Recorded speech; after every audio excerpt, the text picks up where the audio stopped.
The transport ship shook as it entered the atmosphere of Cathara. Kim Tae-ho pressed his face against the small window and watched the planet grow larger below him. Purple mountains stretched across green valleys, and 3 moons hung in the orange sky like jewels. This was nothing like Earth. Tae-ho had never imagined he would make it this far. The Galactic Survival Academy only accepted 50 students each year from thousands of applicants across the known galaxy. Being the first human to ever attend was both an honor and a heavy burden. His hands were sweating as the ship landed with a soft thud. The Academy building rose from the ground like a crystal mountain. Its walls were made of some clear material that sparkled in the alien sunlight. Students from dozens of different species walked between the buildings, their forms strange and wonderful. Tae-ho had studied about alien races, but seeing them in person was completely different. He walked through the main entrance carrying his single bag. The other students barely looked at him. To them, he probably looked very ordinary. Humans were not known for being especially strong, fast, or smart compared to most alien species. They were just average in almost every way. A tall blue creature with 4 arms approached him. "You must be the human," she said in perfect standard galactic. Her voice sounded like wind chimes. "I am Veltari of the Zephyrian Crystal Worlds. I have heard much about your species." Tae-ho bowed politely. "Nice to meet you. I am Kim Tae-ho from Earth."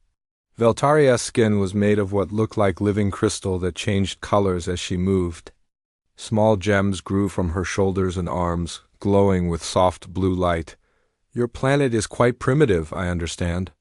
No climate control, no weather management systems. How do your people survive?"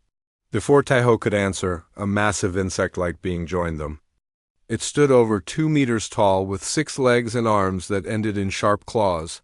Its black shell gleamed like polished metal. "This is the famous human," the creature clicked. "I expected something more impressive. I am Grex of the Manthari Hive." "Worlds," a third being floated toward them. It looked like smoke or gas contained inside a clear suit with mechanical arms and legs. Blue mist swirled where its face should be. "Greetings, carbon-based life form," it said through speakers. "I am Nulvan of the Etherean Cloud Colonies. Your solid matter form is quite fascinating." Tae-ho nodded to each of them. These were his classmates, and they would be together for the next 2 years. He could already tell they thought very little of humans. Most species saw Earth as a backwater planet full of primitives who still lived on the surface of their world instead of in controlled environments. The group walked together toward the dormitory building. Other students stared at Tae-ho with curiosity. He saw beings made of rock, others that looked like walking plants, and some that seemed to be made of pure energy. The galaxy was full of incredible diversity, and humans were just one small part of it. "The Academy has the highest standards in known space," Veltari explained as they walked. "Only the best and brightest survive the training. Many students do not make it past the first year." Grex clicked his mandibles in agreement. "The survival trials are legendary. They test every aspect of a being's ability to adapt and overcome challenges. Physical strength, mental capacity, technological knowledge, everything matters." Nulvan's gas form swirled faster. "My people have sent me here to learn advanced survival techniques. The Etherean colonies have the most sophisticated environmental control systems in the galaxy, but we must be prepared for any situation." They entered the dormitory and found their room assignments. Tae-ho was surprised to learn he would share a room with Veltari. The Academy mixed species together to encourage learning and cooperation. His room was simple but comfortable, with 2 beds and study areas. As they unpacked, Veltari watched Tae-ho with interest. "What survival technology does your species possess?" she asked. "Surely you must have something special to be accepted here." Tae-ho thought about how to answer. Humans did not have crystal skin that regulated temperature like Zephyrians. They did not have thick armor shells like the Manthari. They could not change their physical form like the Etherians. "We adapt," he said simply. Veltari laughed, a sound like crystal bells. "Adapt? That is your technology? How wonderfully primitive." That evening, all 50 students gathered in the main hall for their first briefing. The walls displayed star maps and images of dangerous worlds. At the front of the room stood their head instructor, a massive reptilian being named Kurthik. His scales were dark green and his eyes glowed yellow in the dim light. "Welcome to the Galactic Survival Academy," Kurthik rumbled. His voice was so deep it made the floor vibrate. "You are here because your species believes you have potential. I am here to discover if they are correct." The instructor walked back and forth in front of the students. Survival is not about comfort. It is not about the latest technology or the safest equipment. Survival is about making the right choices when everything goes wrong. Teho listened carefully. This was why he was here. Earth had sent him not because humans were the strongest or smartest, but because they had survived. Through ice ages and floods, volcanoes, and meteor impacts, humans had found ways to keep living when other species might have given up. "Your training will last 2 years," Kurthik continued. "You will learn to survive in every environment the galaxy can offer. Desert worlds where the sand can melt metal. Ocean planets where the pressure would crush most beings. Ice moons where the cold can freeze atmosphere solid." A few students shifted nervously in their seats. Teho felt excited rather than scared. These were the kinds of challenges his ancestors had faced on Earth for millions of years. "At the end of your training, you will face the final trial," the instructor said. "This trial has defeated many promising students. It takes place on Helix 7, one of the most dangerous environments in this sector. Only those who complete the trial will graduate from this academy." Veltari leaned over to whisper to Teho. "Helix 7 is an ice moon. The temperature never rises above -50 degrees. Blizzards can last for weeks. Even with the best equipment, many students do not survive." Teho nodded but did not look worried. Cold was something humans understood. His people had lived through ice ages without any technology at all. They had learned to make fire, build shelters, and find food in the frozen wilderness. These were skills that most advanced species had never needed to develop. After the briefing, the students returned to their rooms. Teho spent time organizing his belongings while Veltari studied star charts on her personal display device. She glanced at him occasionally, clearly puzzled by his calm reaction to the instructor's warnings. "Are you not concerned about the final trial?" she asked finally. "Your species has no natural protection against extreme cold. You have no thick fur or crystal skin or adaptive systems." Teho looked up from unpacking his extra blankets and warm clothes. "My grandfather used to tell me stories about the old days on Earth," he said. "Before we had cities with climate control, people lived outside in all kinds of weather. They learned to survive by working with nature instead of trying to control it." Veltari's crystals dimmed with confusion. "Working with nature? That sounds very inefficient. Why not simply modify the environment to suit your needs?" "Sometimes you cannot modify the environment," Teho replied. "Sometimes you have to modify yourself instead." Outside their window, Kitharo's 3 moons rose into the night sky. Somewhere out there was Helix 7 waiting for them. Teho was not afraid. His people had survived worse than cold and storms. They had survived by being adaptable, resourceful, and determined. Soon his classmates would learn what that really meant. The weeks at the academy passed quickly for Teho. Every day brought new lessons about survival in different environments. The students learned about equipment, emergency procedures, and basic survival theory. Most of the classes focused on using advanced technology to overcome environmental challenges. Teho found himself struggling with some of the high-tech equipment. The molecular food generators were complicated, and the climate control suits had dozens of settings he could not remember. His classmates picked up these technologies easily, but for him it felt unnatural. During weapons training, Grex dominated every exercise. His natural armor made him nearly invulnerable to most attacks, and his 6 arms let him handle multiple weapons at once. "Combat is simple when you have proper equipment," he clicked to the other students. "The Minthari have perfected survival. Gear over thousands of years." Veltari excelled at environmental adaptation exercises. Her crystal skin could regulate temperature automatically, and her forearms gave her advantages in equipment handling. "My people live on worlds with extreme temperature changes," she explained proudly. "From frozen mountains to burning deserts all in the same day, our bodies adapt instantly." Nulvan impressed everyone with his technical knowledge. As a gaseous being, he could interface directly with computer systems and understand complex machinery in ways solid beings could not. The Etherian colonies have developed survival technology far beyond what most species can imagine. He said through his suit's speakers. Tejo watched his classmates and learned from them, but he also spent time practicing things the Academy did not teach. In the evenings, when others were studying equipment manuals, he practiced tying knots with rope. While they memorized technical specifications, he learned to read weather patterns by watching clouds. His roommate Veltari found his activities puzzling. "Why are you playing with string?" she asked one evening as Tejo practiced different knot configurations.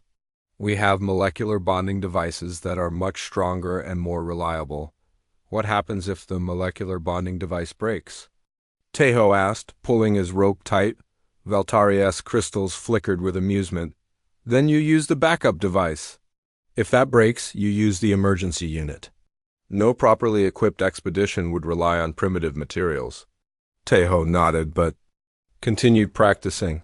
He had learned from his grandfather's stories that technology could fail at the worst possible moments. The old man had told him about times when people survived because they knew how to do things without machines. During a wilderness navigation class, the instructor showed them the latest GPS systems and orbital mapping devices. The technology could pinpoint locations to within centimeters and provide detailed terrain analysis. "Modern navigation has made it impossible to become truly lost," the instructor explained. Tejo raised his hand. "What if the satellites stop working? Or if there is interference with the signals?" The instructor, a tall, thin being with purple skin, looked annoyed. "The Galactic Satellite Network has redundancies upon redundancies. Signal interference is virtually impossible with modern shielding technology." After class, Grex approached Tejo with several other students. "Your questions are interesting but pointless," the Manthari said. "You seem to assume that advanced civilizations would build unreliable technology. Do you think we are incompetent?" "No," Tejo replied. "I think even the best technology can break at bad times." One of the other students, a rock-like being named Kekstar, laughed with a sound like grinding stone. "Your species still thinks like primitives. You imagine scenarios where we would be reduced to using sticks and stones. The human fears technology because his people have so little of it," Veltari added. Her crystals glowed brighter when she was excited. "Earth is barely past the atomic age. Of course he does not trust advanced systems." That night, Tejo received a care package from his family on Earth. Inside were warm clothes his mother had knitted, dried fruits his father had prepared, and a small survival manual his grandfather had written by hand. The book was full of techniques for surviving in cold weather, finding food in winter, and building shelters from natural materials. Veltari examined the items with curiosity. "Your family sends you fabric and dried plants? Do they not trust the Academy to provide proper equipment?" "They want me to remember where I come from," Tejo explained. He opened the survival manual and showed her pages covered with hand-drawn diagrams. "My grandfather wrote this after spending 30 years in the coldest parts of Earth. He learned from people whose families had survived there for thousands of years." "Thousands of years?" Veltari's crystals dimmed with surprise. "Your people lived in extreme environments for thousands of years without climate control?" "Much longer than that," Tejo said. "Humans lived through ice ages that lasted for hundreds of thousands of years. They learned to survive by understanding how nature works instead of trying to replace it." Veltari picked up one of the knitted sweaters. The wool was thick and soft, woven in patterns that trapped air for insulation. "This is actually quite sophisticated," she admitted. "The fiber structure creates multiple thermal barriers. But surely modern thermal suits are more effective?" Probably, Tejo agreed, but thermal suits need power. This just needs to stay dry. As the weeks continued, Tejo's different approach to survival became more obvious to his classmates. While they focused on mastering new equipment, he practiced old techniques. When they studied theoretical scenarios, he thought about practical solutions using simple materials. During a shelter construction exercise, each student had to build a temporary shelter using standard academy equipment. Most students assembled lightweight metal frames and attached synthetic coverings. The shelters were quick to build and very efficient. Tejo surprised everyone by digging into the ground. He used dirt and stones to build walls, then covered them with branches and leaves. His shelter took much longer to build and looked crude compared to the others. What is that supposed to be? Grex asked, clicking his mandibles, and what Tejo had learned was laughter. A shelter, Tejo replied simply when the instructor tested. All the shelters most performed well under normal conditions. But when he activated weather simulation devices that created high winds and extreme temperatures, the metal frame shelters began to shake and lose their shape. Tejo's dirt shelter remained solid and actually became warmer inside as the artificial storm grew stronger. Interesting construction, the instructor noted. Very stable, though primitive. However, it would take too long to build in a real emergency situation. Grex shook his massive head. The human builds like an animal making a burrow. It may work, but it is not the method of an advanced being. Nolvan's gaseous form swirled thoughtfully. The design is inefficient but effective. However, it requires significant physical labor that could be avoided with proper technology. True, Veltari agreed. Why work harder when you can work smarter? Advanced civilizations have learned to overcome limitations instead of accepting them. That evening, news came that would change everything. The Academy announced that the final trial had been moved up by 3 months. All students would be transported to Helix 7 in 2 weeks for their survival test. This is unprecedented, Veltari said, reading the announcement on her display. They have never changed the schedule before. Perhaps they want to catch us unprepared, Grex suggested. The trial is meant to test our ability to adapt to unexpected situations. Tejo felt excited rather than worried. 2 weeks was plenty of time to prepare using the methods his grandfather had taught him, while his classmates rushed to memorize new equipment procedures. He would focus on practicing skills that needed no power source and could not break. The next day, all students received their equipment packages for the trial. Each package contained a thermal suit rated for extreme cold, emergency food supplies, a communications device, a shelter assembly kit, and various other high-tech survival tools. Tejo examined each item carefully. The equipment was impressive, and would certainly help in most situations. But he also packed extra wool clothes from home, rope that his father had braided by hand, and the simple tools his grandfather had recommended. You cannot take all that extra weight, Veltari protested, as she watched him pack. The Academy limits what we can carry for good reasons. I know, Tejo said. But I would rather carry extra weight than wish I had something important. Veltari's crystals pulsed with frustration. Your primitive thinking will get you killed on Helix 7. That moon is not like Earth. The cold there can freeze a being solid in minutes.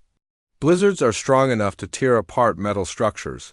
You need advanced protection, not old rags and rope. Tejo nodded respectfully. You are probably right. But my grandfather always said that the best survival tool is knowledge. And knowledge has no weight. As the 2 weeks passed, excitement and nervousness spread through the academy.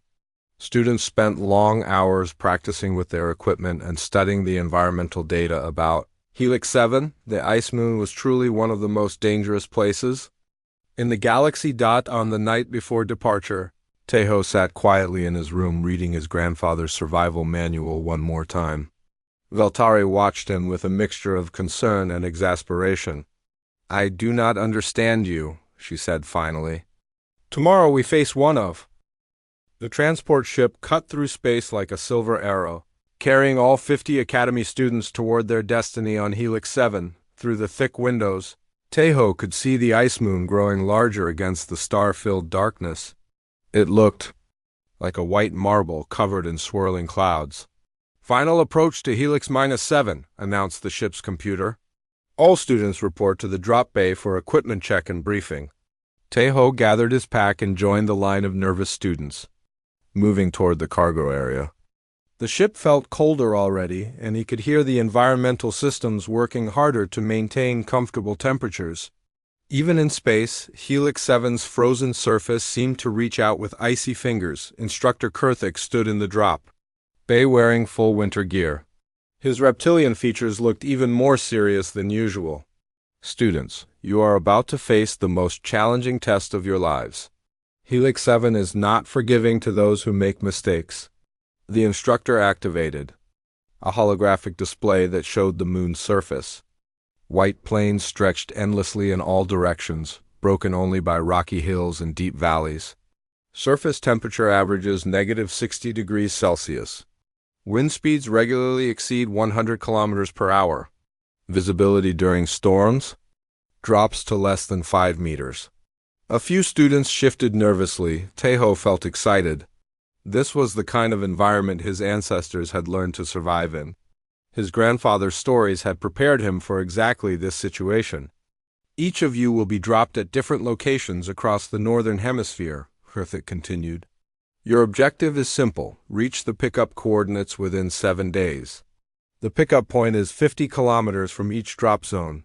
The display showed red dots scattered across the white landscape, each representing a student's starting position.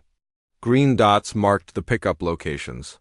The distance looked manageable, but Taeho knew that 50 kilometers in a blizzard could feel like 500.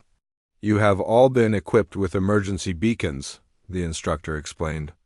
These will summon rescue if activated. However, using your beacon means immediate failure of the trial. Rescue teams will only come for you if you are dying. Veltari raised one of her 4 hands. What about weather conditions? The Academy usually provides detailed forecasts. You will receive basic weather data before drop, Kurthik replied. However, Helix 7's climate is unpredictable. You must be prepared for any conditions. Grex clicked his mandibles thoughtfully. How many students typically complete this trial successfully? The instructor's yellow eyes gleamed. Last year, 32 of 50 students reached the pickup point. The others were rescued after activating their emergency beacons. Some suffered severe hypothermia, 2 nearly died. Taeho noticed that several students looked pale at this news. The Galactic Survival Academy had a reputation for being extremely difficult, but hearing the actual numbers made the danger real. Equipment check begins now, Kurthik announced. Each student will verify their gear with the instructors. The students formed lines at different stations where Academy staff examined their equipment. Taeho waited patiently while Veltari went through her gear check ahead of him. Her pack was perfectly organized with all the latest Academy-issued equipment. Standard thermal suit, rated to -100 degrees, the staff member noted. Emergency food supplies for 10 days. Molecular water purifier, quantum compass. Climate analyzer. Communication beacon. Standard shelter kit. Everything is in order. When Taeho's turn came, the staff member looked surprised at the extra items in his pack.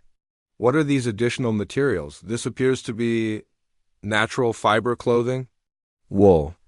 Sweaters and extra socks, Taeho explained. My family sent them from Earth. The staff member examined the knitted items with curiosity. These are quite thick. They will add significant weight to your pack. I know, Taeho said. But they will keep me warm even if they get wet. Your thermal suit should handle all temperature. Regulation, the staff member replied. These primitive materials are unnecessary. Behind him, Grex laughed. The human packs like he is going camping instead of on a survival trial. Next, he will bring a tent made of animal skins. Other students chuckled at this comment.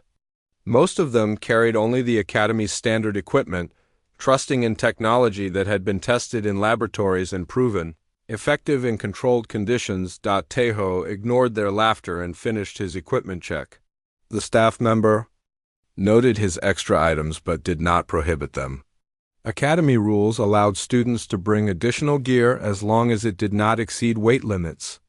Final weather briefing, Kurthik announced once all equipment checks were complete. Current conditions on Helix 7 show clear skies with light winds. Temperature at drop zones ranges from -55 to -60 degrees. No storm. Systems are predicted for the next 4 days. This news cheered many students. Clear weather would make navigation easier and reduce the danger of getting lost in blizzards. Several students began discussing their route plans, calculating the best paths to their pickup points. Remember, the instructor warned, weather on Helix 7 can change rapidly.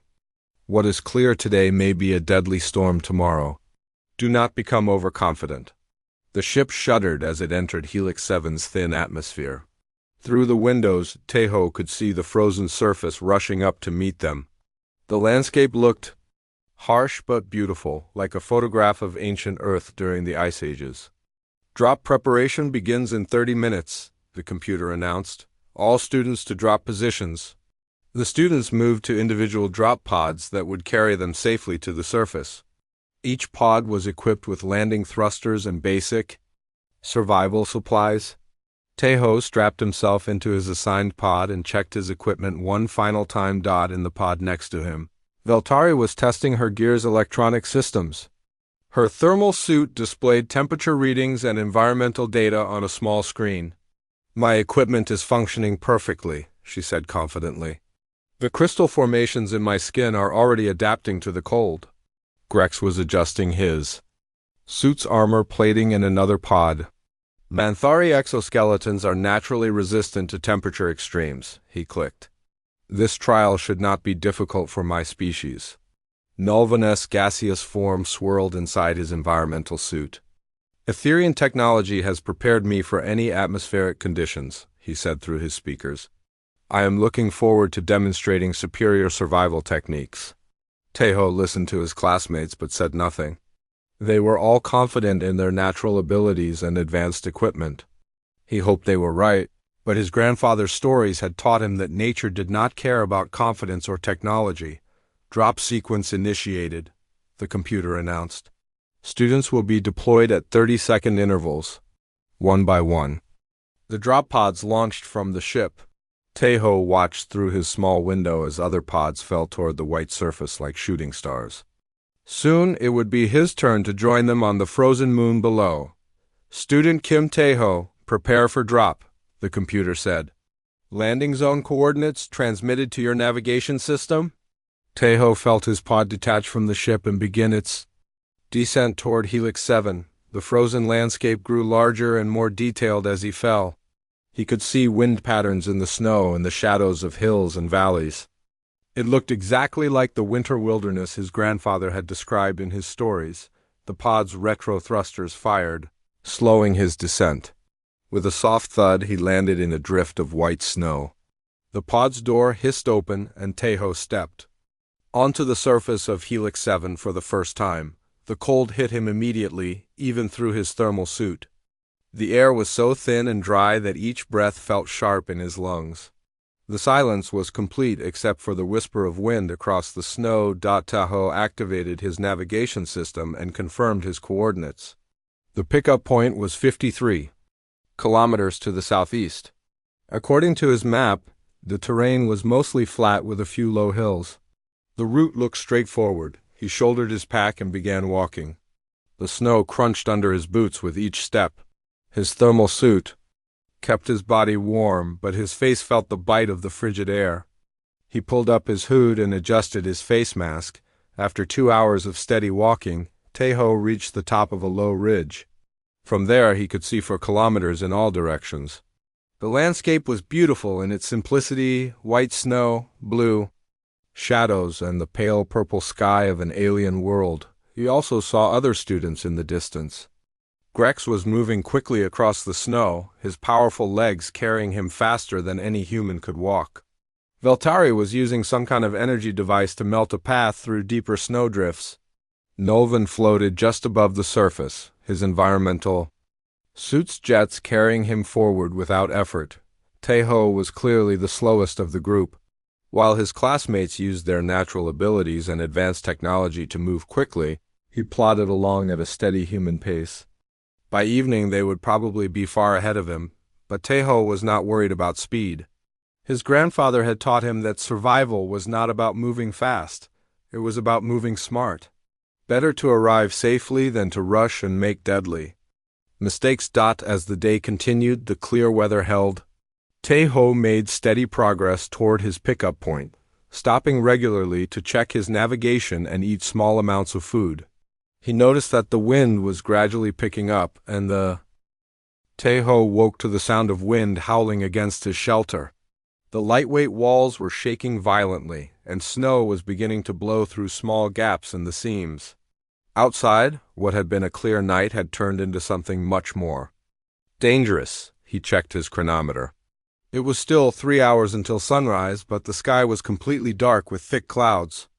The temperature display on his thermal suit showed -78 degrees, much colder than the forecast had predicted. The wind was getting stronger. Taeho could feel his shelter starting to lift and shift as powerful gusts tried to tear it from the ground. The Academy's lightweight materials were excellent for normal conditions, but this storm was beyond normal. He quickly put on his extra wool sweater over his thermal suit and packed his gear. The shelter was no longer safe.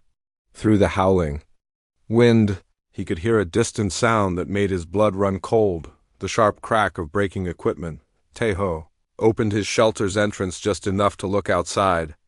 What he saw made him understand why Helix 7 was considered so dangerous. Snow was flying horizontally through the air like tiny bullets. The wind was so strong he could barely keep the shelter door open. Visibility was almost zero. This was not just a storm. This was a blizzard of incredible power, the kind that could kill experienced survivors in minutes. And according to the weather forecast, it was not supposed to exist. His communication device crackled with static. Through the noise, he could hear fragments of panicked voices from other students. Shelter collapsing. Cannot see anything. Equipment failing. Taeho tried to respond, but his own communications were being scrambled by the storm's electromagnetic interference. The advanced Academy equipment that everyone relied on was being overwhelmed by conditions beyond its design parameters. A massive gust of wind hit his shelter and lifted it completely off the ground.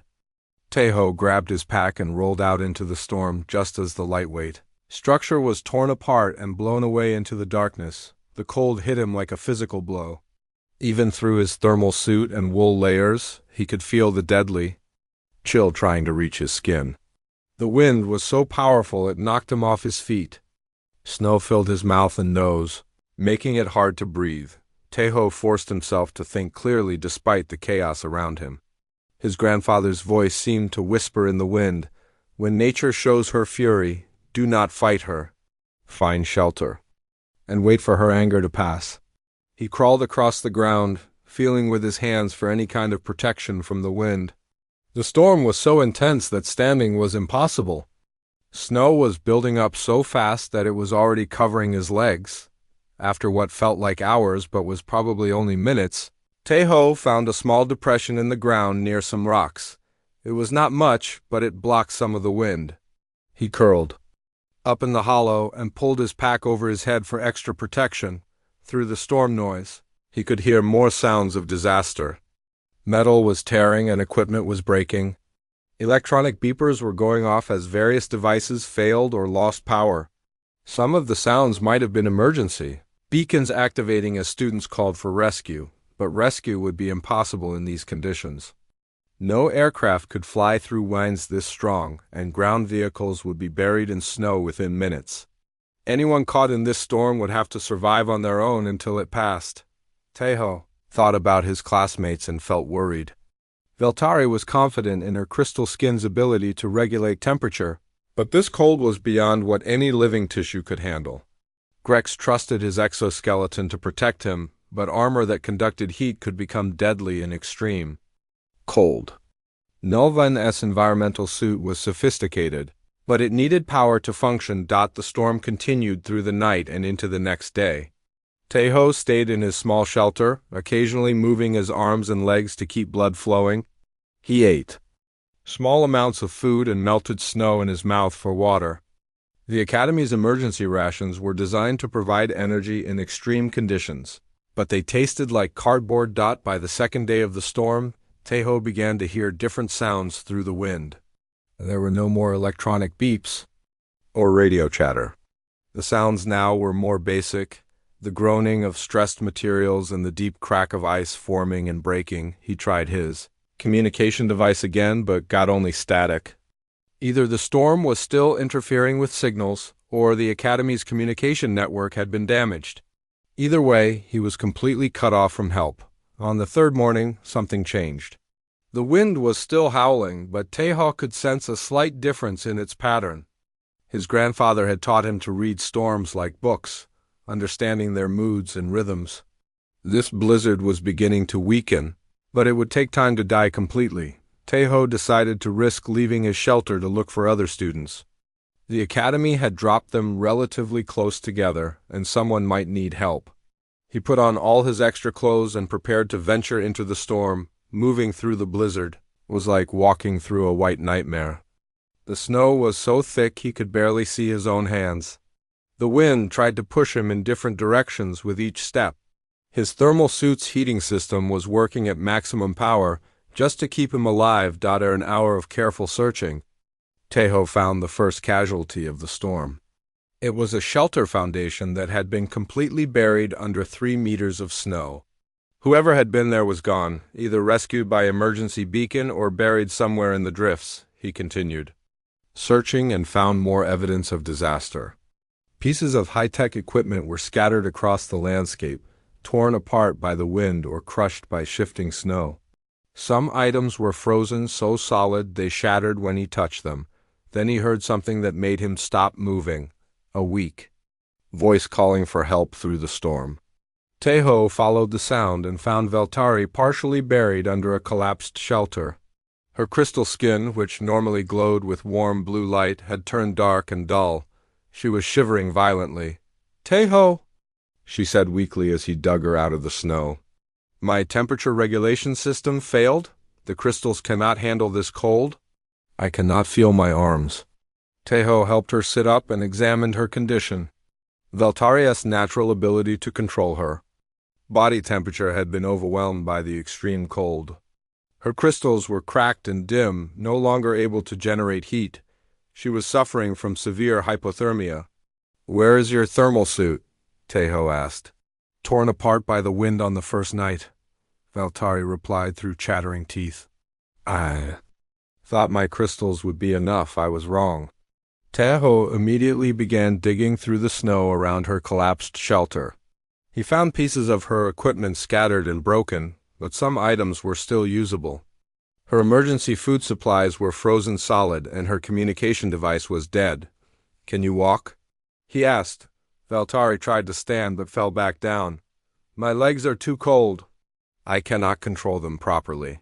Teho made a quick decision. He took off his extra wool sweater and helped Veltari put it on over her damaged clothing. The thick natural fibers would provide some insulation even when wet. "This is primitive material," Veltari protested weakly. "Primitive materials do not need power," Teho replied. He helped her to her feet and supported her weight. "Can you walk if I help you?" They began moving slowly through the storm. Veltari leaned heavily on Teho, her legs stiff and clumsy from the cold.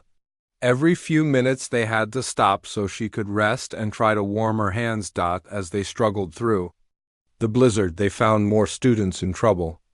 Grex was sitting motionless against a rock formation, his black exoskeleton covered with ice. The cold had made his natural armor so brittle that it was cracking with each movement. "Human," Grex clicked weakly when he saw Teho. "My shell has become a prison of ice. I cannot move without breaking it." Teho examined the massive Manthari and saw the problem. Grex's exoskeleton was an excellent conductor of heat, which normally helped him regulate his temperature. But in extreme cold, it was conducting heat away from his body faster than he could generate it. "We need to find shelter," Tao said, "all of us." They found Nolvan a short distance away, his environmental suit flickering with warning lights. The gaseous being was trapped inside his mechanical body as the suit's systems failed one by one. Power levels critical, Nolvan's speakers crackled. Life support systems shutting down to conserve energy. This unit will cease functioning within 6 hours. Tejo looked around at his classmates. They were all in serious trouble, and the storm showed no signs of stopping soon. Their advanced technology and natural adaptations had failed them when conditions exceeded design limits, but Tejo remembered his grandfather's lessons about surviving in extreme cold. There were techniques that people had used for thousands of years, methods that required no technology and could work even in the worst conditions. "I know how to build a shelter that will protect us," he told the others, "but I will need your help." Veltari looked at him with dim crystal eyes. "What kind of shelter can be built in this storm?" "The kind my grandfather taught me to make," Tejo replied. "It uses the snow itself for protection." The three aliens looked at each other with expressions of doubt and desperation. Their advanced equipment had failed them completely. Now their survival depended on. The storm continued to rage through its 4th day, and the situation for the alien students was becoming desperate. Tejo had managed to find a small rocky outcrop that provided some protection from the worst winds, but it was barely enough to keep them alive. Veltari was in the worst condition. Her crystal skin, which had always been her greatest advantage, was now working against her. The beautiful formations that normally glowed with warmth had turned completely black. Cracks ran through the crystal structures on her arms and shoulders, where the extreme cold had caused them to contract and break. "I cannot understand what is happening to me," she whispered through blue lips. Her forearms were wrapped around her body, but she could not stop shivering. "My people have lived through temperature changes of over 200 degrees in a single day. These crystals should adapt to any environment." Tejo examined her crystal formations more closely. He could see that they were not just cracked. They were actually separating from her skin in some places. Her body's natural temperature regulation system was shutting down completely. "Your crystals work by storing and releasing heat energy," he said gently. "But there is no heat energy here for them to store. The cold is too extreme and has lasted too long." Veltari looked at him with pain in her large eyes. "Does this mean I am dying?" "Not if we can get you warm," Tejo replied. But privately he was very worried. Veltari's condition was getting worse by the hour, and he had no way to provide the kind of heat her body needed. Grex was suffering from a different but equally serious problem. The Manthuri's exoskeleton had always been his protection and strength, but now it was killing him slowly. The black armor that covered his body was conducting cold directly to his internal organs. "I feel ice forming inside my shell," Grex clicked weakly. His mandibles moved slowly, as if speaking required great effort. "My joints are becoming frozen. Soon I will not be able to move at all." The massive insect warrior tried to flex his arms, but the movement caused his exoskeleton to crack with sounds like breaking glass. Each crack allowed more cold to penetrate to his soft internal tissues. "My ancestors survived the ice age of our homeworld," Grex said bitterly. "But they lived underground in heated tunnels. We have forgotten how to survive in true cold." Tejo could see ice crystals forming around the edges of Grex's shell. The Manthuri's breathing was becoming shallow and irregular. As his body temperature dropped toward fatal levels, Nolvan's situation was perhaps the most frightening to watch. The Etherean was completely dependent on his environmental suit to maintain his gaseous form in solid matter environments. Without the suit's magnetic fields and pressure systems, his body would simply dissipate into the atmosphere. "Power reserves at 12%, his mechanical voice announced through static-filled speakers. "All non-essential systems have been shut down. Life support systems will fail in approximately 4 hours." The blue mist that made up Nolvan's body was moving more slowly inside his suit. Tejo could see that some of the gas was beginning to condense into liquid on the suit's internal surfaces, a sign that the temperature controls were failing. "What happens if your suit loses power completely?" Tejo asked. "Instantaneous death." Nulvan replied with disturbing calm. My consciousness will disperse along with my physical form. There is no backup system for this type of failure. Teho felt the weight of responsibility on his shoulders. 3 beings from advanced civilizations were dying because their technology and natural abilities had limits that this storm had exceeded. Their species had developed amazing capabilities, but they had also become dependent on those capabilities. He tried to think of ways to help them using the limited resources available. His own thermal suit was still functioning, but it was designed for one person. Sharing its heat output among 4 beings would probably cause it to fail as well. The Academy's emergency equipment was scattered and broken. Most of the high-tech devices had been damaged by the wind or disabled by the electromagnetic interference from the storm. Even if some equipment was still working, it would not provide enough heat to save 3 dying aliens. My grandfather once told me about a winter when his village was cut off by storms for 2 months. Teho said, trying to keep the other spirits up. The people survived by sharing body heat and using every scrap of fuel they could find. Your grandfather did not have to deal with failing crystal matrix systems, Veltari replied weakly. Or frozen exoskeletons, or environmental suits losing power. Grex made a sound that might have been laughter if he had not been dying. The human tells stories while we freeze to death. How primitive. But Teho was not just telling stories. He was thinking about the fundamental principles his grandfather had taught him. Survival was not about having the best equipment or the most advanced technology. It was about understanding how to work with natural forces instead of fighting them. The problem was that his 3 companions had been raised to rely on artificial systems. They had never learned to generate heat using their own bodies or to insulate themselves using simple materials or to find energy in basic foods. Veltari, Teho said urgently, you need to start moving your muscles to generate heat. Even small movements will help. I am too weak, she replied, and movement makes the crystal cracks worse. The cracks do not matter if you freeze to death, Teho pointed out. Your crystals will heal when we get to a warm place, but you have to survive first. He helped her begin simple exercises, flexing her fingers, moving her arms, contracting her leg muscles. The movements were painful, because they made her broken crystals shift and grind together, but they also began to generate small amounts of body heat. Grex, you need to eat more food, Teho continued. Your body needs fuel to generate heat. The emergency rations are frozen solid, Grex clicked. My mandibles cannot break them apart. Teho took some of Grex's rations and placed them inside his own thermal suit where his body heat could thaw them. After 20 minutes, the food was soft enough for the Manthari to eat. It was not much, but every bit of nutrition would help his body fight the cold. For Nulvan, the options were more limited. His gaseous body could not eat solid food or generate heat through muscle movement. The only hope was to reduce his suit's power consumption as much as possible. Can you compress your form to take up less space? Teho asked. That might reduce the energy needed to maintain your body's cohesion.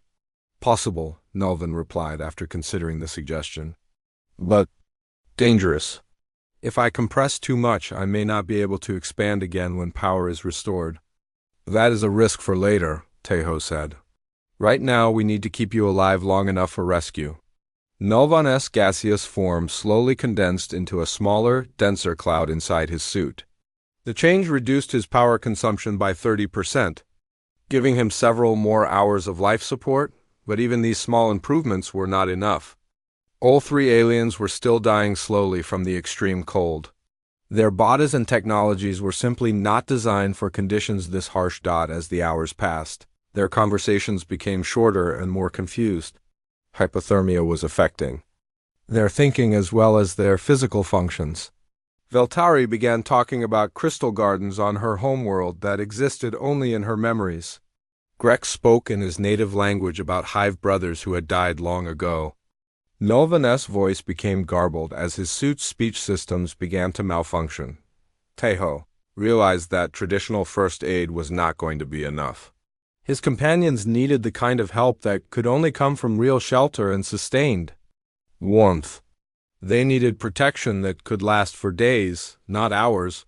The problem was that the storm was still too strong to move to a better location. Any attempt to travel in these conditions would kill them all within minutes. They had to stay where they were until the weather improved, but staying meant watching his friends die slowly while he remained helpless to save them. The advanced beings who had mocked his primitive methods were now completely dependent on him for survival. Their superior technology had failed them when they needed it most. Tejo thought about the emergency beacons they all carried. Activating them would mean failure of the trial, but it might also mean rescue. The problem was that no rescue was possible in current conditions. The storm was too severe for any aircraft to operate, and ground vehicles would be useless in the deep snow. "Should we activate our emergency beacons?" Veltari asked during a moment of clarity. The Academy said rescue teams would only come if we were dying, Tejo replied. And they cannot come until the storm stops. So we are going to die here, Grex stated flatly. Tejo looked at his three companions and made a decision that would change everything. No, he said firmly. We are not going to die.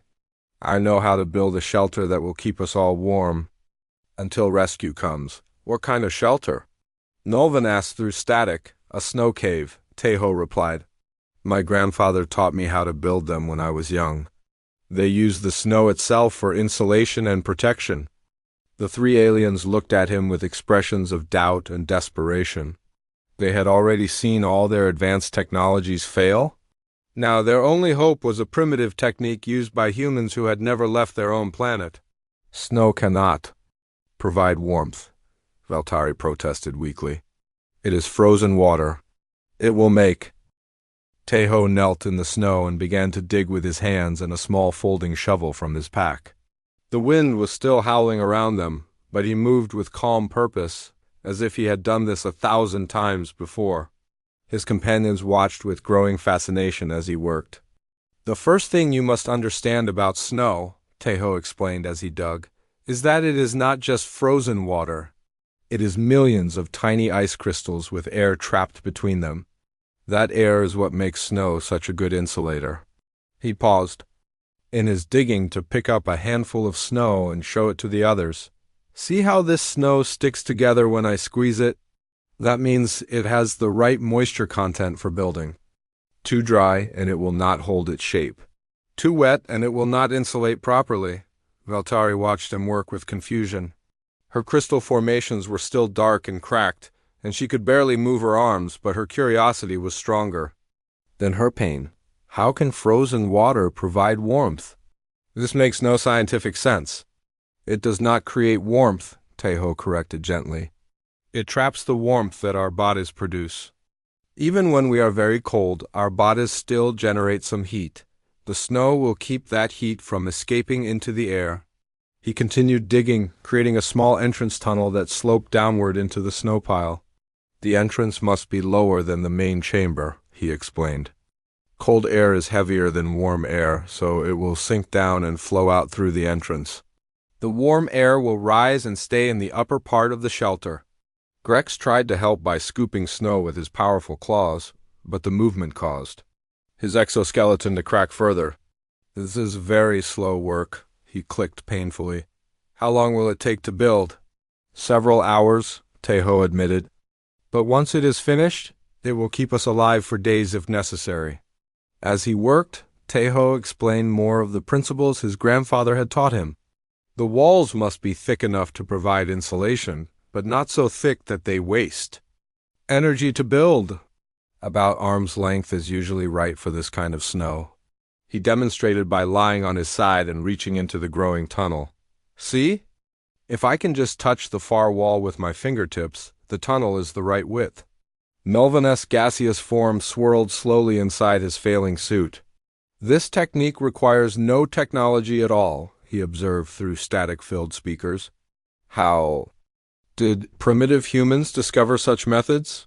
By dying when they did not know them, Tejo replied simply. My grandfather said that survival knowledge is written in the bones of those who came before us. Every technique was learned by someone who had to choose between innovation and death. The work was exhausting. Digging through packed snow with limited tools required constant effort, and the cold made every movement painful. But Tejo kept working steadily, pausing only to help his companions when they needed assistance. After 2 hours, he had created a tunnel that extended deep into the snow pile.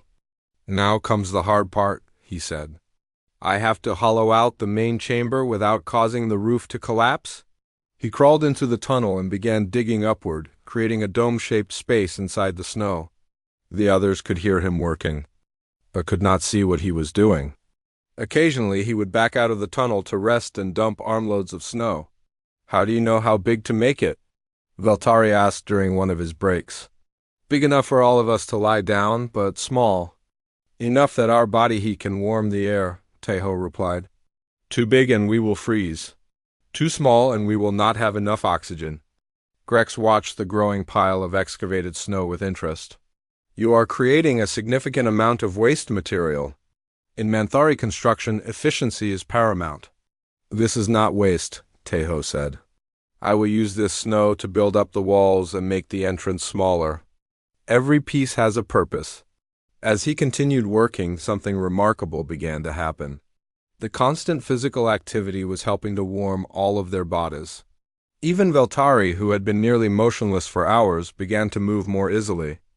As her circulation improved, "The work itself is part of the survival technique," Tejo explained.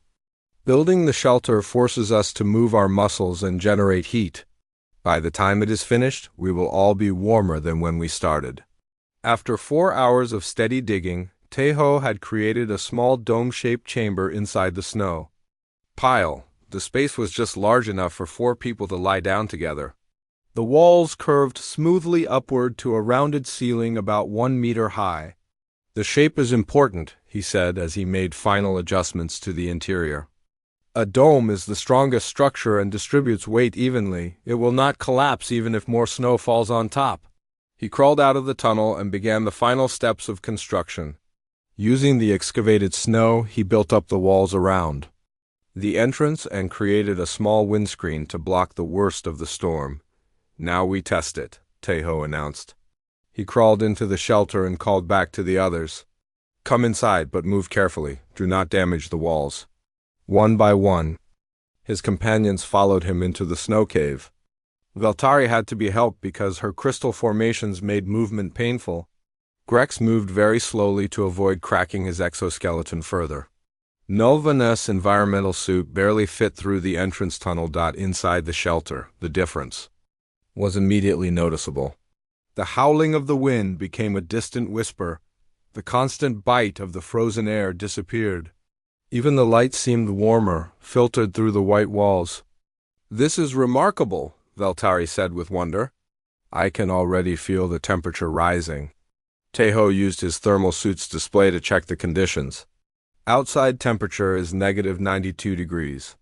Inside here it is -48 degrees, and it will get warmer as our bodies heat the air. Grex settled carefully onto the floor of the shelter. "How is this possible? We have created no heat source." "We are the heat source," Tejo explained.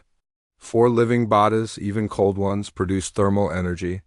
The snow walls trap that energy and prevent it from escaping. He showed them how to arrange themselves for maximum warmth. We lie close together to share body heat. The snow beneath us provides insulation from the frozen ground.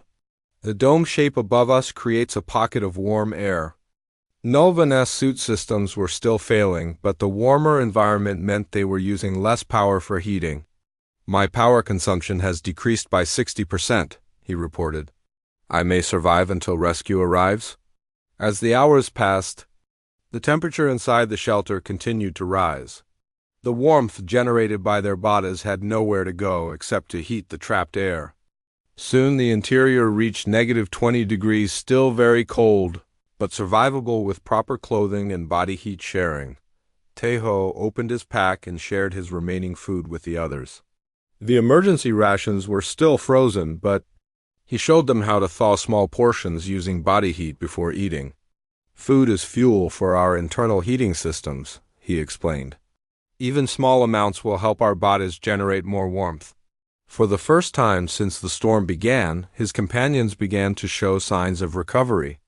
Veltari's crystal formations were still damaged, but they were no longer getting worse. Grex could move his limbs without causing new cracks in his exoskeleton. Nolva's suit system stabilized as the reduced power demands allowed his backup systems to function. "I owe you an apology," Veltari said as they settled in for the night. "I called your methods primitive. I was wrong. Your technology is not primitive either," Tejo replied. "It just has different strengths and weaknesses. In normal conditions, your crystal skin is far superior to anything humans have developed." Grex made a sound that might have been thoughtful clicking. "The Manthari have forgotten much about survival in natural environments. We have become dependent on controlled conditions and manufactured habitats.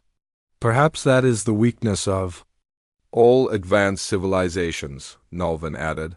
"We solve problems by creating technology, but we forget the fundamental principles that technology is based on." Outside, the storm continued to rage with undiminished fury. But inside their small snow cave, the 4 students were warm and safe.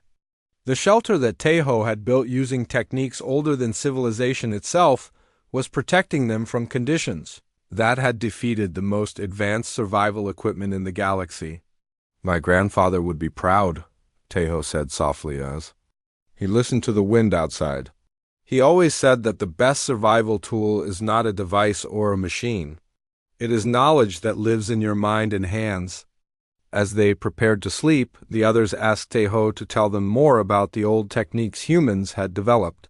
He shared stories about building fires without matches, finding food in frozen wilderness, and navigation using only the stars. "These methods seem almost magical," Veltari observed. "Creating warmth from snow, finding direction from celestial bodies, extracting nutrition from plants that appear dead." "Not magic," Tejo corrected. "Just understanding. Humans learned these things because they had to.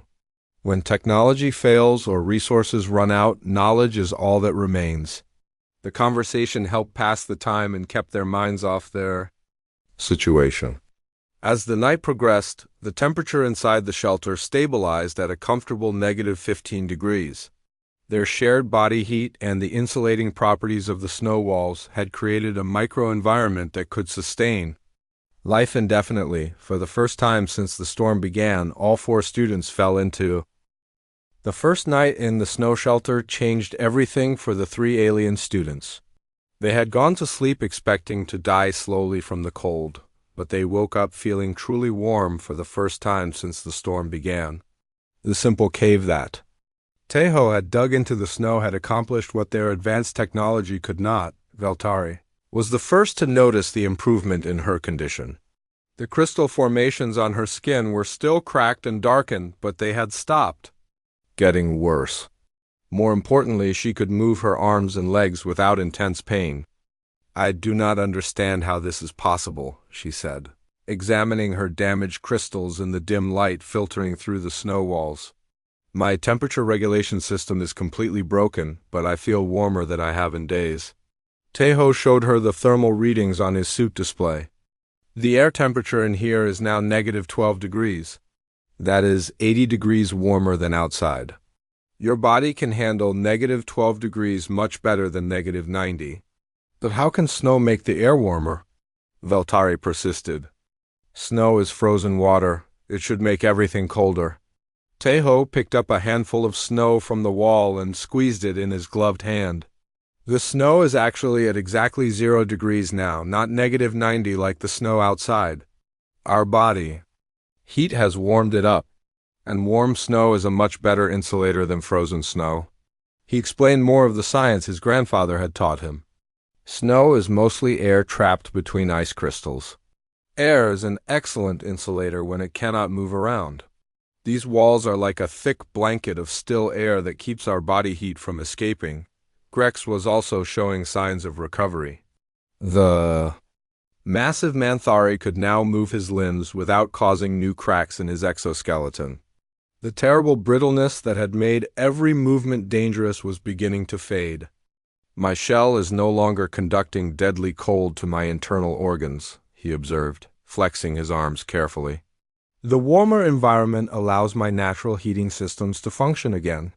Your exoskeleton is designed to work in normal temperature ranges, Tejo explained. When the environment became too extreme, it started working against you instead of for you. Now that we have created a more moderate environment, your natural adaptations can function properly. Nulvan's situation had improved dramatically. His environmental suit was no longer struggling to maintain basic life support functions. The power consumption had dropped so much that his backup systems were actually beginning to recharge the main batteries. This primitive shelter has extended my survival time indefinitely, he announced through speakers that were now clear of static. My suit can maintain basic functions for weeks in these conditions. But Tejo was not satisfied with simply keeping his companions alive. He wanted to help them recover their strength and prepare for whatever challenges lay ahead. He began teaching them techniques that humans had used for thousands of years to stay healthy in cold environments. Movement is essential, he explained, demonstrating simple exercises that could be done in the cramped shelter. Even small movements will keep blood flowing to your extremities and prevent frostbite. He showed Veltari how to flex and move her crystal formations without causing additional damage. Do not try to use them for temperature control yet, he advised. Just keep them mobile so they can heal properly when we reach warmth. For Grex, he demonstrated techniques for protecting damaged exoskeleton. Move slowly and support the cracked areas with your arms, he said. Your shell will become stronger as it warms up, but it needs time. Nulvan required different care because of his gaseous nature, but Tejo had ideas for him too. Can you practice changing the density of your form? That might help you learn to conserve energy more efficiently. As the second day in the shelter progressed, Tejo began sharing more advanced survival knowledge. He taught them about nutrition in extreme conditions, showing them which emergency rations provided the most energy and how to eat small amounts frequently to maintain metabolism. Your body is like a fire, he explained. It needs fuel to keep burning. But in cold conditions, you must feed the fire carefully or it will go out. He showed them breathing exercises that help generate internal heat. Breathe deeply into your belly, not your chest. Deep breathing brings more oxygen to your blood and helps your body produce energy more efficiently. The aliens were fascinated by these techniques. Their advanced civilizations had developed sophisticated technologies for every problem, but they had never learned the basic principles of how living bodies could adapt to harsh conditions. My people control our environment so completely that we never need these skills, Veltari admitted. We simply adjust the planetary climate control systems if conditions become uncomfortable. The Manthari build underground cities with perfect temperature regulation, Grex added. We have not had to deal with natural weather for thousands of years. Etherian colonies exist in controlled atmospheric bubbles, Nulvan said. We engineer our environment to suit our needs exactly. Tejo listened to their explanations with interest. Those are amazing achievements, he said. But what happens when the control systems fail? Or when you have to survive in places where there are no cities or colonies? This question made all three aliens think deeply. Their species had become so advanced that they had forgotten the basic skills their ancestors once possessed. They had traded knowledge for technology, and now they were discovering the hidden costs of that trade. On the third day in the shelter, Tejo decided to make improvements to their refuge. He carefully dug additional small chambers for storing equipment and waste. He created ventilation holes to ensure fresh air circulation. He even carved small shelves into the walls for organizing their supplies. A good shelter is not just protection from the weather, he explained as he worked. It is a place where you can live comfortably and maintain your health until rescue comes. He showed them how to maintain the shelter's temperature by adding or removing snow from the walls. Too warm and the walls will start to melt and drip on us. Too cold and we lose the benefit of our body heat. The aliens helped with the improvements as much as their conditions allowed.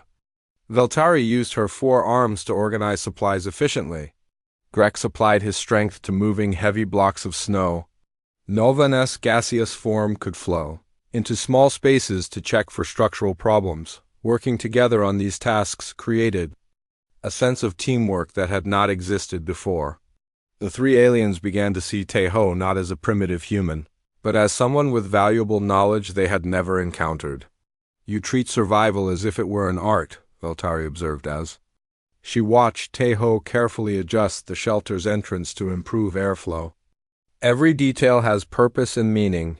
My grandfather always said that survival is the oldest art humans ever learned," Tae-ho replied. "Before we could paint or make music or write stories, we had to learn how to stay alive in a dangerous world." By the fourth day, all three aliens had recovered enough to take active roles in maintaining their shelter. They began asking Tae-ho to teach them more techniques, eager to learn skills they had never imagined they would need.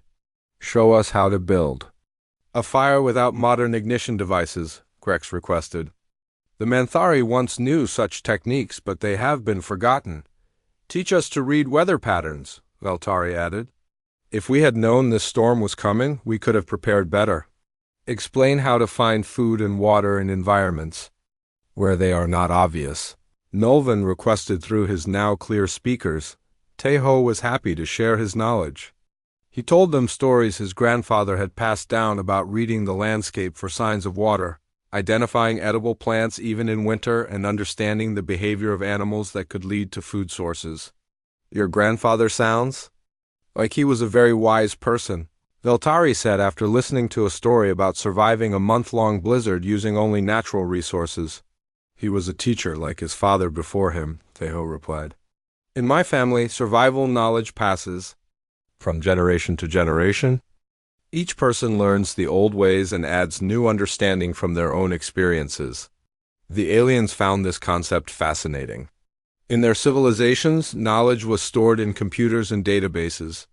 The idea of wisdom being passed personally from teacher to student seemed both primitive and profound. "What happens if the chain is broken?" Grex asked. "If a teacher dies before passing on the knowledge? Then people die until someone else learns it again," Tae-ho said simply. "That is why my grandfather made sure to teach many students, not just his own family." As they talked, the storm outside began to show signs of weakening. The constant howling of the wind was interrupted by moments of relative quiet. The temperature readings on Tae-ho's suit showed that conditions outside were slowly improving. "The storm is dying," he announced, "but it will take time. Weather systems this large do not disappear quickly." He began preparing his companions for what would come next. "When the storm ends, we will need to be ready to travel. The rescue teams will be looking for us, but we may need to move to a better location for pickup." Veltari looked worried. "Will I be able to travel?" "My crystal formations are still badly damaged. We will help each other," Tae-ho assured her. "And I will teach you techniques for walking in snow that will make the journey easier." He showed Olo. On the sixth morning since the storm began, Tae-ho woke to a sound he had been hoping to hear: silence. The constant howling of wind that had filled their world for 5 days had finally stopped. Through the entrance of their snow shelter, he could see pale sunlight filtering through the white walls. "The storm is over," he announced, waking his companions. The three aliens stirred slowly, their movements still careful but much stronger than they had been days earlier. Living in the warm shelter and following Tae-ho's guidance had helped them recover significantly from their near-death experience. Tae-ho carefully crawled out of the shelter to assess conditions outside. What he saw was both beautiful and challenging. The landscape had been completely transformed by the blizzard. Snow drifts 3 meters high covered the terrain, and the familiar landmarks he had used for navigation were buried or changed beyond recognition. "How does it look?" Veltari called from inside the shelter. "The storm is definitely over, but there is a lot of snow," Tae-ho replied. "We will need to be very careful when we travel." He spent several minutes studying the new landscape, using techniques his grandfather had taught him for navigation in changed terrain. The sun's position told him the approximate direction they needed to travel. The wind patterns in the snow showed him which areas might be stable for walking and which might hide dangerous drifts. When he returned to the shelter, his companions were preparing to leave. They had organized their remaining supplies and were wearing all their available layers of clothing. The experience of nearly dying from cold had taught them to take no chances. "Before we leave," Teho said, "I want to show you how to travel safely in deep snow." He demonstrated techniques for walking that distributed weight evenly and reduced the risk of falling through weak spots in the snow. He showed them how to test each step before putting their full weight down and how to help each other if someone did break through the surface. "Travel slowly and stay together," he instructed. "It is better to arrive late than not to arrive at all." Veltari tested her mobility carefully. Her crystal formations were still damaged and dim, but they no longer caused severe pain when she moved. "I think I can manage the journey," she said with determination. Grex flexed his massive limbs and found that his exoskeleton had regained much of its strength. The warming temperatures had made the tough material flexible again instead of dangerously brittle. "I am ready to travel." He clicked. Nuvent's environmental suit was functioning well enough to maintain his gaseous form indefinitely. The power crisis that had nearly killed him was now just a bad memory. "My systems are stable for extended operation," he reported. Before leaving their shelter, Teho performed one final task. He left clear markers showing where they had survived the storm, and he wrote a brief message explaining what had happened. If other students were still missing, rescue teams would need to know that survival was possible even in extreme conditions. "Why do you leave information for others?" Grex asked. "Because someone else might need to build a shelter like this someday," Teho replied. "Knowledge should be shared, especially knowledge that can save lives." The journey across the snow-covered landscape was difficult but not dangerous. Teho led the way, reading the terrain and choosing the safest path.